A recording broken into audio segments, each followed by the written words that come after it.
most important thing I tell those students who are thinking about taking these courses is that there's very much a hands-on piece to the trade that we teach here.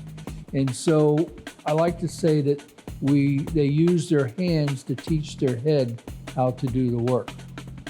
I would say the best thing about the program is doing the hands-on things. I personally never did well with just sitting in a classroom reading a textbook. So coming here and doing a lot of the both textbook and hands-on, it helps. It really does help. So you have a rough idea of just getting your hands on stuff, and then seeing it in a textbook, it starts to make more sense. In my experience, even though you're working with your hands, a lot of things are being integrated with computer technology. So if you're into computers, you're into internet technology, you can actually apply those skills that you learned, in the field and in school.